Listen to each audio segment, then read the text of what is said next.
सबसे पहले मैं जानना चाहूंगी कि एनीमिया एनीमिया होता क्या है, इसकी डेफिनेशन क्या होती है। वैसे तो हम सुनते रहते हैं, कभी कोई कहता है जी आयरन डेफिशिएंसी है, कोई कहता है जी एनीमिया है। तो क्या ये दोनों वर्ड सेम है और इसकी डेफिनेशन क्या होती है? एनीमिया बेसिकली डिफाइन होता है कि जिसमें आपका हीमोग्लोबिन लेवल कम है, और हीमोग्लोबिन लेवल कम according to age and gender of an individual, यानी एक ही उम्र के मेल और फीमेल्स की रेंजेस डिफरेंट होती हैं। इसी तरह बच्चों में पैदाइश के वक्त से लेके उनकी ग्रोथ के प्रोसेस में उसमें रेंजेस डिफरेंट होती रहती हैं। न्यू बॉर्न की डिफरेंट होती हैं, फिर टॉडलर जब होता है उसकी डिफरेंट होती है, up till 12 years of age. 12 साल से ऑनवर्ड टिल एडल्टहुड आपकी एक रेंजेस स्टेबल रहती हैं। और वो रेंजेस अगर आप कभी ब्लड रिपोर्ट्स देखें तो उसमें एज के हिसाब से हीमोग्लोबिन के डिफरेंट रेंजेस बताई होती हैं, यानी कि जो टेस्ट करवाता है उसकी उम्र के लिहाज से और उसकी जेंडर के लिहाज से वो रेंज होती है। सो हीमोग्लोबिन का कम होना according to your normal reference range, इसका मतलब है कि आपको एनीमिया है। एनीमिया के डिफरेंट कॉजेस होते हैं, ज़रूरी नहीं है कि ये एक हमेशा आयरन डिफिशिएंसी की वजह से हो। ठीक है, लेकिन हीमोग्लोबिन का कम होना बहुत सारी चीज़ों की तरफ पॉइंट आउट करता है, जिसमें ट्रीटिंग फिजिशियन को एड्रेस करना होता है अंडरलाइंग कॉज। और इसमें आयरन के अलावा B12 फोलेट की डिफिशिएंसी, फिर प्रोडक्शन डिफेक्ट भी हो सकता है, ब्लड में खून बन नहीं रहा या खून ज़ाया हो रहा है, बन रहा सही है लेकिन ज़ाया हो रहा है। तो ये सारी चीज़ें उसको देखनी होती हैं एक फिजिशियन को जब आप एनीमिया कभी आपको सामने रिपोर्ट्स में आता है। और 70% ऑफ द टाइम कोई भी पेशेंट जब कभी भी जिसको कोई भी प्रॉब्लम होती है, इवेंचुअली उसको साइड बाय साइड एनीमिया चल रहा होता है। ये तो आप अपनी डेली लाइफ प्रैक्टिसेस में ज़रूर देखा होगा कि ऐसा होता है। सो अब उसको बेसिकली फाइंड आउट करना, उसका रूट कॉज वो अहम होता है, क्योंकि आप टॉप अप कर दें, मल्टीविटामिन्स दे दें तो वो वक्ती तौर पे चीज़ें बेहतर हो जाती हैं। लेकिन अगर उसका कॉज आप उसको एड्रेस नहीं करेंगे तो वो आपकी डेफिशिएंसी, वो कमी बार बार होती रहेगी लाइफ में। बिल्कुल। अच्छा डॉक्टर, ऐसा जैसे हमारा आज का टॉपिक ये है कि मुख्तलिफ ज़िंदगी के मुख्तलिफ उम्र में मुख्तलिफ एनीमिया लोगों के अंदर देखे जाते हैं। तो अगर हम जब कॉजेज़ की ही बात करें, तो अगर हम अपने डिफरेंट स्टेजेस ऑफ लाइफ में डिफरेंट लोगों के साथ डिस्कस करते हैं इसको, कि जैसे हम सबसे पहले हम एनीमिया अगर हम बच्चों के अंदर ले लें, इन्फेंट एज से अगर हम शुरू करें। सो बेसिकली एनीमिया आप जब डिफाइन करते हैं, जिस तरह मैंने पहले कहा कि हीमोग्लोबिन का लेवल आप देखते हैं और उसकी बेस पे आप कहते हैं एनीमिया है। Haemoglobin basically it's a protein structure जिसमें ग्लोबिन और हीम होता है। हीम के ऊपर आयरन अटैच होता है और इसका मेन पर्पस ये होता है हीमोग्लोबिन का कि ये ऑक्सीजन टिश्यू लेवल पे डिलीवर करे। सो ऑक्सीजन हर चीज में जरूरी है, सेल के मेटाबॉलिज्म से लेके everything, in every step, in every cycle of the cell, उसमें ऑक्सीजन की जरूरत होती है। तो ये ऑक्सीजन आती है हीमोग्लोबिन से। सो अब अगर हीमोग्लोबिन ही कम है और वो ऑक्सीजन की डिलीवरी पूरा नहीं कर पा रहा टू द टिश्यू लेवल, तो इससे जाहिर है सिम्टम्स यही होते हैं, आपको वीकनेस, लेथार्जी, सांस का फूल जाना, कमज़ोरी महसूस होना, जिस्म में दर्द वगैरह, ये सारे इसके इलामात हैं, क्योंकि ऑक्सीजन आपकी नॉर्मल फंक्शन को पूरा नहीं मिल रहा एनीमिया की वजह से, इसलिए ये सारे सिम्टम्स होते हैं। बड़े तो इस चीज़ को महसूस कर सकते हैं, बता सकते हैं, बच्चे नहीं कर सकते। और हम बात करते हैं एज टू एज क्या क्या इसमें कॉन्सिक्वेंसेस और क्या क्या रीजंस हो सकते हैं और क्या क्या इलामात हो सकती हैं। सो बेसिकली जब न्यूबॉर्न से हम चलते हैं, न्यूबॉर्न जब पैदा होता है बच्चा, तो उसके अंदर haemoglobin, it's a foetal haemoglobin, उसको हम कहते हैं कि वो मैच्योर हीमोग्लोबिन नहीं होता। सो कुदरत का निज़ाम है कि फीटल हीमोग्लोबिन बहुत अच्छा ऑक्सीजन बाइंडिंग कैपेसिटी रखता है। सो इसलिए पैदाइश के वक्त तो कोई प्रॉब्लम नहीं होती, लेकिन जैसे जैसे वो फीटल हीमोग्लोबिन एडल्ट में ट्रांसफॉर्म होता है तो उसमें आपको सिम्टम्स और उसके साइंस नज़र आना शुरू हो जाते हैं। मैक्सिमम ट्रांसफॉर्मेशन हो जाती है 6 महीने की उम्र में।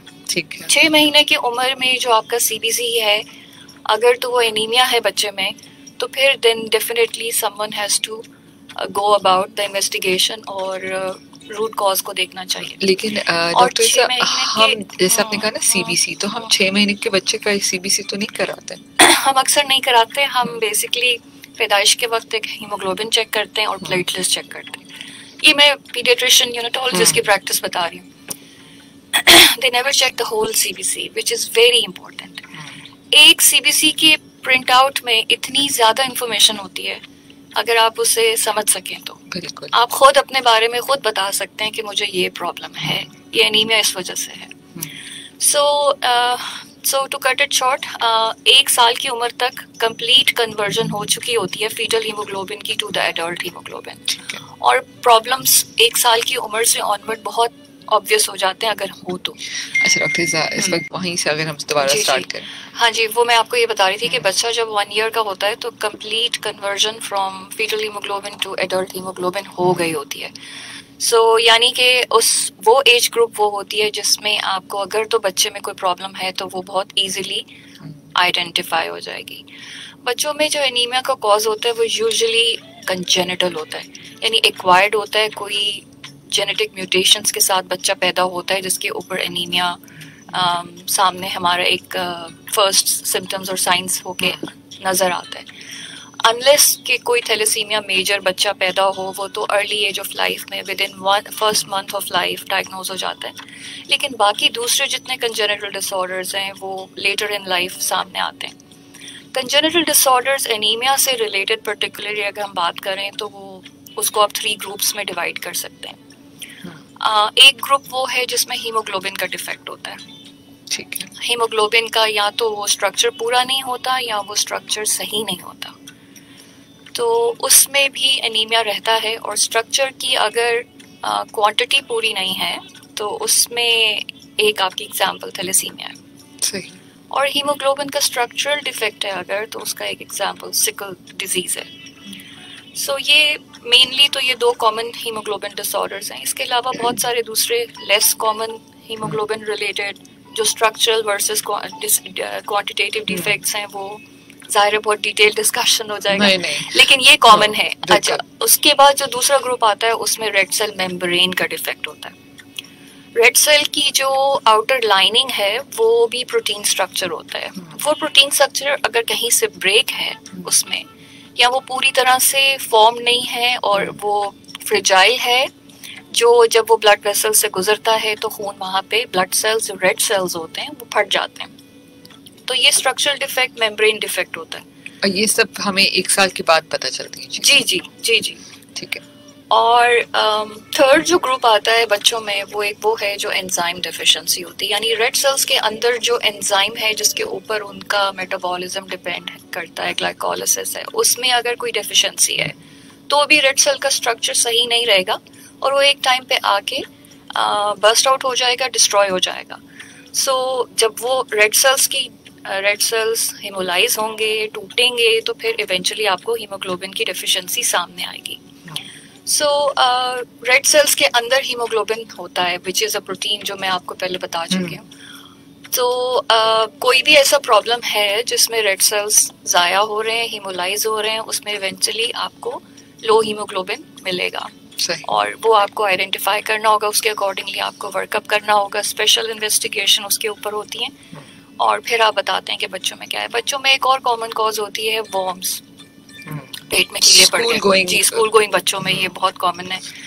तो वो जो पेट के कीड़े होते हैं वो बाज दफ़ा बच्चों में बार बार होते हैं। सो ईटिंग हैबिट्स पे ध्यान देना चाहिए कि वो हाइजीन का पूरा ख्याल रखें और उन चीज़ों को देखें, क्योंकि डीवॉर्म तो आप कर देते हैं लेकिन बार बार अगर पेट में कीड़े हो रहे हैं तो इसको फिर देखना पड़ेगा लाइफस्टाइल कैसा है बच्चे का।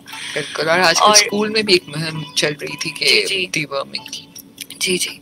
इसके अलावा जब बच्चा वीनिंग स्टार्ट होती है बच्चे की, जब दूध से हटते हैं और दूसरी डाइट स्टार्ट होती है, उसमें भी बच्चों में एनीमिया बहुत कॉमन है वो ग्रुप। तो उसमें भी डाइट का आपको पैटर्न उस तरह से रखना है कि जो एक बैलेंस डाइट हो जिसमें आपका हीमोग्लोबिन को एडिक्वेट आयरन, फोलेट और B12 वगैरह विटामिन मिनरल्स मिलते रहें ताकि खून सही अपनी उसमें बने।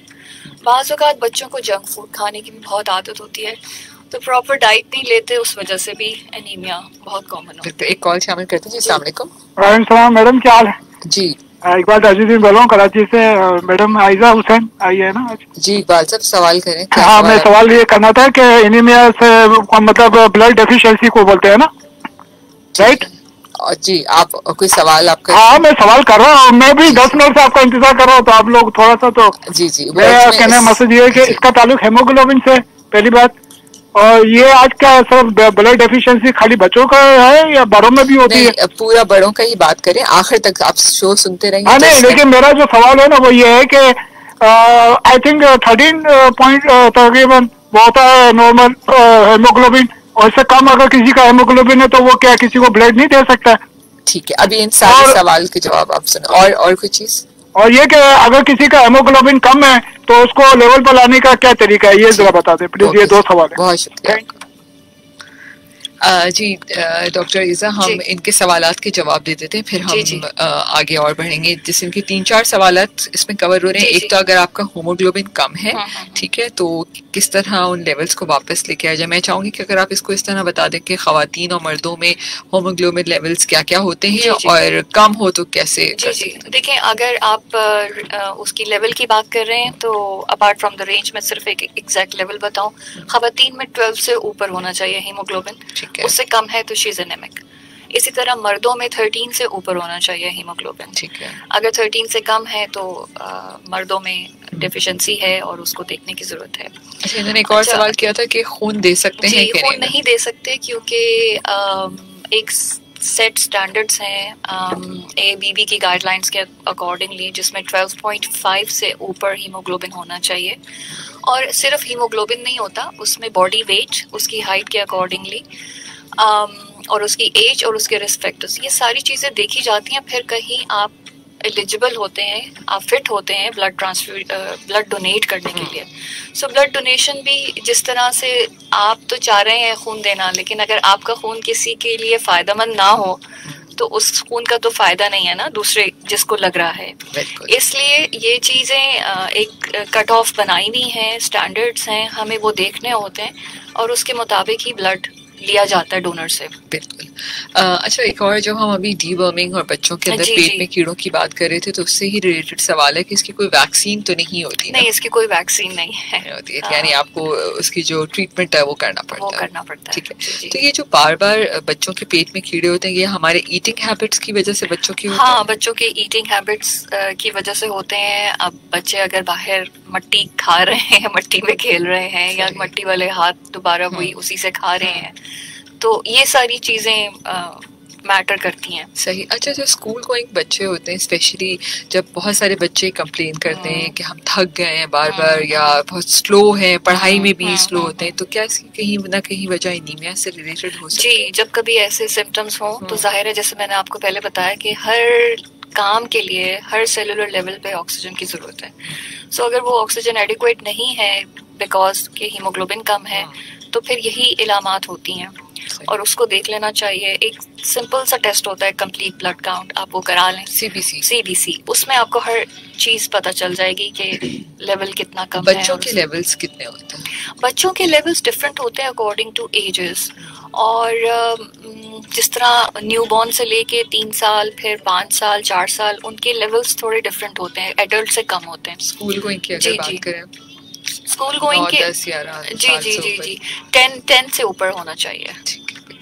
अच्छा डॉक्टर ईज़ा, हम अब बच्चों की बात में चाहूंगी कि अब थोड़ा सा एडल्ट्स पे बात करते हैं। बच्चों की हमने चीजें सब कवर कर ली, कोई बच्चों की हमने चीजें कवर कर ली। बाकी ये है कि बच्चों में जैसे डाइट का ख्याल रखना पड़ता है बड़ों को, माओं को स्पेसिफिकली, कि अगर फॉर एग्जांपल बच्चे को बहुत आदत है आइसक्रीम खाने की, वो वही खाएगा और वो दूसरी चीज़ें नहीं खाएगा जो उसकी डाइट का एक पोर्शन होना चाहिए, जिसमें आपकी red meat, egg, vegetables, fruits, ये सब इम्पोर्टेंट है, क्योंकि आपको सारी चीज़ें इन्हीं उससे डाइट कंटेंट से मिलती हैं जो कि ब्लड के लिए ज़रूरी होते हैं। Again I tell you, it's not only iron which is required for hemoglobin, it is, मतलब हम अगर इसको एक सम अप करें तो हम ये कह सकते हैं कि हमें अपने बच्चों को सारे न्यूट्रिएंट्स में कुछ ना कुछ देना चाहिए। प्रोटीन है तो कैल्शियम है, आयरन है, सब मील्स पूरे होने चाहिए। और ये मैं आपको एक वैसे इन जनरल एक इम्पॉर्टेंट बात बता रही हूँ कि जब भी रेड सेल्स बनते हैं तो उनकी एक लाइफ होती है बॉडी के अंदर, अच्छा, 120 डेज। ठीक है। उसके बाद नया खून बनता है और जो पुराना होता है वो बॉडी के अंदर ही डिस्ट्रॉय हो जाता है। ठीक है। सो आप इस बात को सोचें कि ये 120 डेज के बाद दोबारा से आपको ये सारी चीजें रिक्वायर्ड होंगी और आपके ब्लड की प्रोडक्शन में जरूरी होंगी। So it's a continuous thing. और जिस तरह हमारे बाल बढ़ते हैं, नाखून बढ़ते हैं, उसी तरह आप समझे हमारा खून भी बढ़ता है। अच्छा। नया खून बढ़ता है, मतलब जो खून मेरे अंदर बचपन में था वो आज नहीं है। सही बात है। ठीक है। So it's just like a continuous आपकी सेल्स की प्रोडक्शन और उसका, तो ये सब डिपेंड करता है हमारे अच्छे लाइफस्टाइल पे, हमारी अच्छी डाइट पे। So true. ठीक है, आप बिल्कुल सही कह रही हैं। मतलब हमें खुद भी अब इस वक्त सोचने की जरूरत है कि हम लोग खुद भी कितना अच्छा और हेल्दी खाते भी हैं कि नहीं है।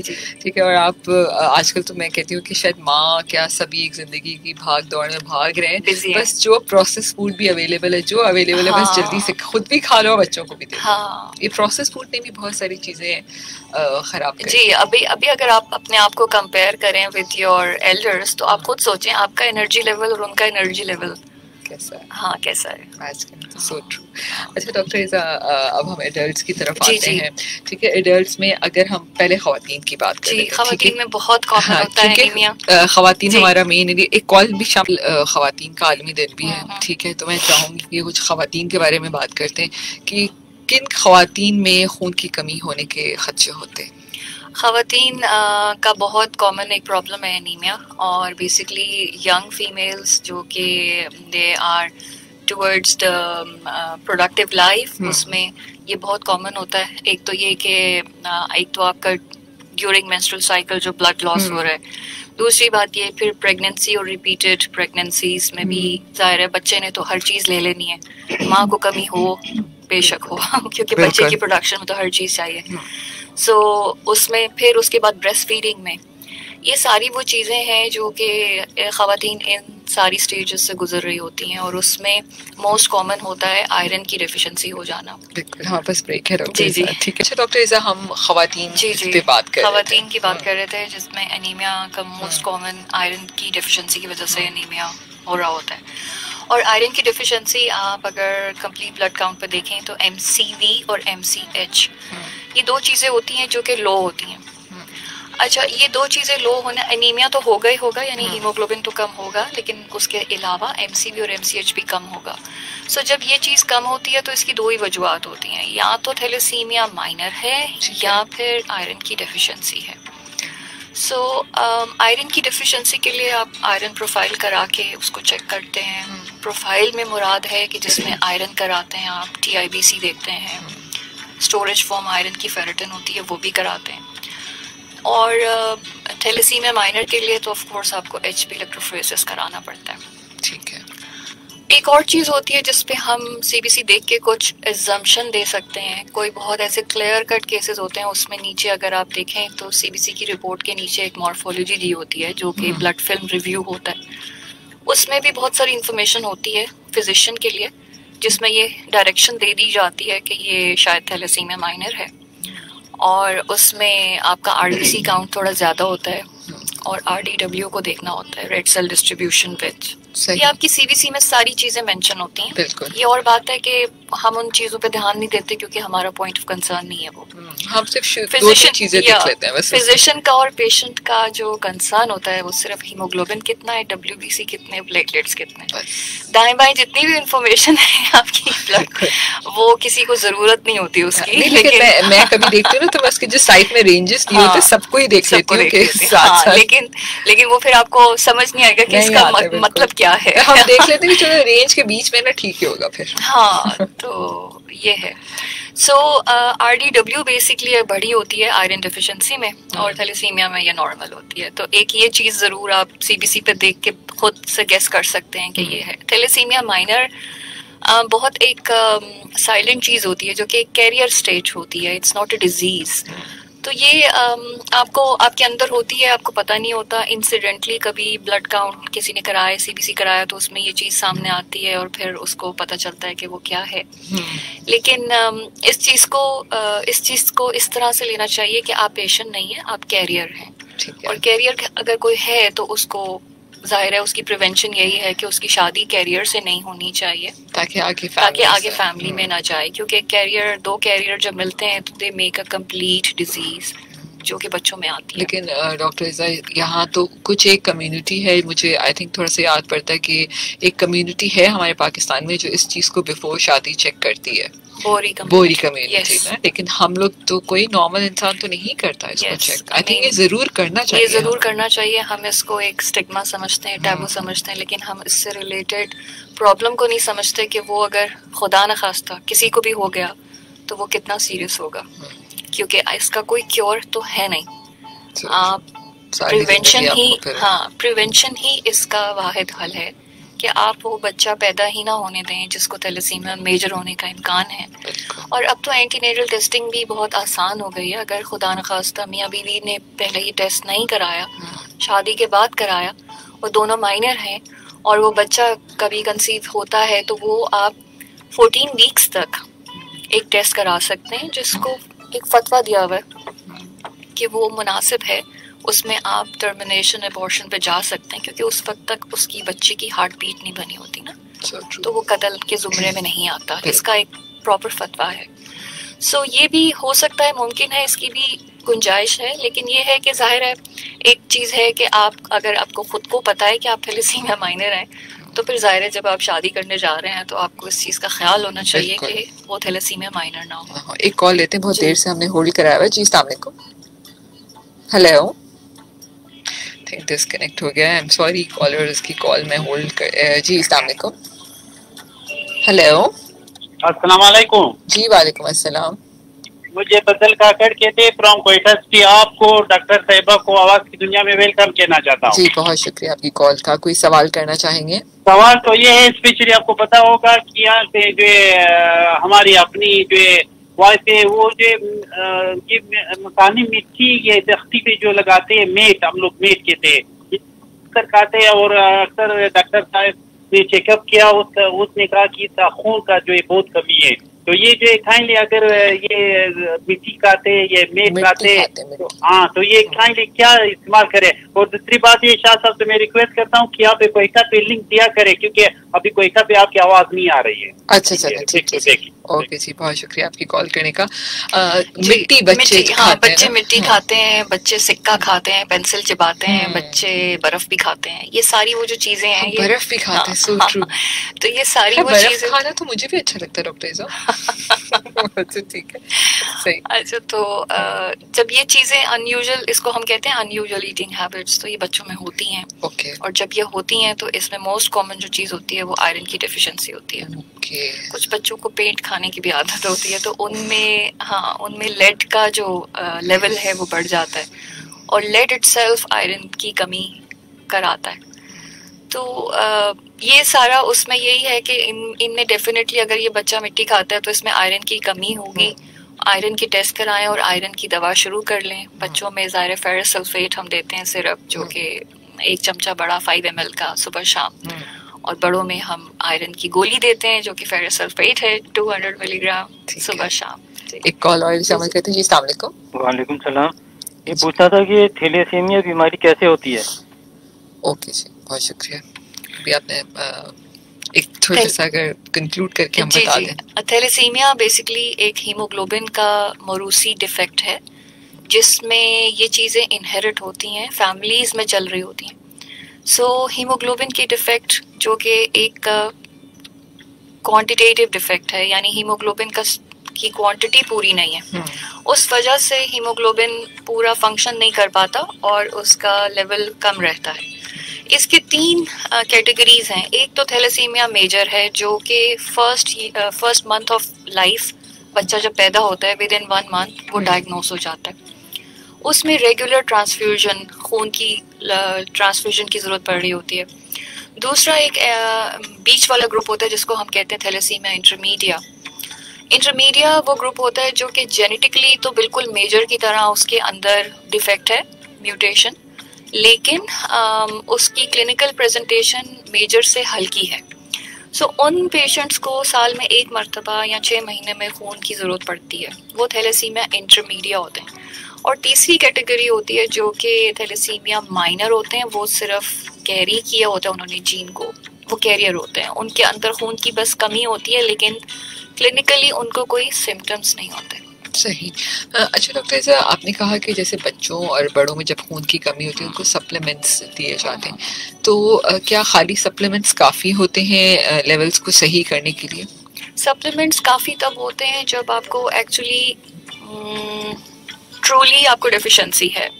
अगर डेफिशिएंसी डेवलप हो रही है और उसको आप रोक सकते हैं तो फिर आपको ज़ाहिर है दोनों चीज़ें करनी चाहिए, डाइट पे और अलॉन्ग विद सप्लीमेंट। और सप्लीमेंट जितने भी हैं ज़ाहिर है वो एक वक्त तक अपना काम करेंगे, उसके बाद अगर आपका इनटेक अच्छा नहीं है डाइट में तो वो दोबारा से वो प्रॉब्लम हो सकती है। अगर आपको एक दफ़ा हुआ है तो वो दोबारा भी हो सकता है, तो इसलिए हर चीज़ पे हर चीज़ को इस्तेमाल करना ज़रूरी है। ख़वातीन में हम बात कर रहे थे तो iron deficiency is one cause और उसके पीछे ये सारी वजूहात हैं, और ख़वातीन यूजुअली उनकी चॉइस होती है कि फटाफट ठीक हो जाएं, जल्दी से ठीक हो जाएं, क्योंकि उन्होंने घर संभालना है, सब करना है और मल्टीपल टास्क करने हैं, और उनकी विश लिस्ट होती है कि उनको आईवी आयरन लगा दिया जाए, फौरन से चढ़ा दें, जो कि चढ़ा भी दिया जाता है। सही बात है। लेकिन बूस्टर Iron. एग्जैक्टली, लेकिन देखिए वो बूस्टर ही होता है, वो लॉन्ग लास्टिंग नहीं होता, क्योंकि बॉडी के अंदर कैपेसिटी ही नहीं है आयरन को एब्जॉर्ब करने की इतनी ज़्यादा। 2 मिलीग्राम से ज़्यादा आयरन बॉडी में एब्जॉर्ब नहीं हो सकता, तो आप जितना भी आयरन ले लें इवेंचुअली उसको ज़ाया होना है बॉडी से, वो बॉडी आपकी बहुत थोड़ा आयरन एब्जॉर्ब कर सकती है। सो इसलिए ओरल वर्सेस आयरन दोनों में कोई ख़ास फ़र्क नहीं है। The key to treatment is आपको लंबे अरसे आयरन लेना है, ठीक है। लंबे अरसे आयरन से मुराद ये 4 से 6 महीने आपको आयरन खानी है। अच्छा, इसके साथ में एक और सवाल है, बहुत अच्छा सवाल है। इस पे सवाल है हमारे पास मैसेज, इस पे क्या कैल्शियम और आयरन सप्लीमेंट साथ खा सकते हैं? देखिए आयरन की बेसिकली एब्जॉर्प्शन होती है इन द एसिडिक स्टमक, तो आप बैक एंड फोर्थ खा सकते हैं। कैल्शियम भी एसिडिक एनवायरनमेंट में एब्जॉर्ब हो जाती है, तो आप वो दोनों चीज़ें ले सकते हैं बैक एंड फोर्थ। आयरन के लिए हम कहते हैं कि मैक्सिमम जो टाइम होता है जिसमें स्टमक में बहुत ज़्यादा गैस्ट्रिक जूसेस प्रोड्यूस होते हैं, यानी कि बहुत ज़्यादा एसिडिक होता है स्टमक, उस टाइम आयरन लें तो वो ज़्यादा फ़ायदेमंद होती है। और वो होता है टाइम एनी मील, जब आप कोई भी खाना खा रहे हैं, चाहे आप नाश्ता कर रहे हो, दोपहर का खाना खा रहे हो या रात का खाना खा रहे हो, जब आप खाना शुरू करते हैं तो ऑटोमेटिकली आपके डाइजेशन का प्रोसेस शुरू होता है, गैस्ट्रिक जूसेस निकलते हैं और सारी चीज़ें आपकी सारी चीज़ें एक्टिवेट हो जाती हैं। उस वक्त आप अगर आप खाने के दौरान आयरन लेंगे तो इसका मतलब आपका स्टमक सबसे ज़्यादा एक्टिव हुआ है, तो वो आयरन का बेस्ट टाइम होता है कि आप खाने के बीच में आयरन लें ताकि वो बहुत अच्छा एब्जॉर्ब हो जाए। और कैल्शियम तो जाहिर है वो आप ले सकते हैं एनी टाइम। ठीक है, कॉल लेते जी। अस्सलाम वालेकुम। हेलो, डिस्कनेक्ट हो गई है बिल्कुल। अच्छा, यानी हम कैल्शियम किसी वक्त भी ले सकते हैं? जी, कैल्शियम किसी वक्त भी ले सकते हैं, आयरन के लिए ज़रूरी है कि वो आप डॉक्टर साहब, अगर हम ख़वातीन की बात करें तो यूजुअली हमने देखा कि जो फाइब्रॉइड्स होते हैं समटाइम उसकी वजह से भी काफ़ी एनीमिया ख़वातीन में फाइब्रॉइड्स वगैरह बहुत कॉमन है, जिसकी वजह से हैवी मेंस्ट्रुअल साइकिल होता है, हैवी मेंस्ट्रुअल ब्लीड होती है, ब्लड लॉस हो रहा है, तो अब ज़ाहिर है जितना लॉस हो रहा है वो उतना बन नहीं रहा बॉडी में, तो वो एनीमिया होगा। और जब एग्जैक्टली आपका हीमोग्लोबिन जा रहा है, लॉस हो रहा है, तो उसमें आयरन की deficiency is one of the reason. ठीक है।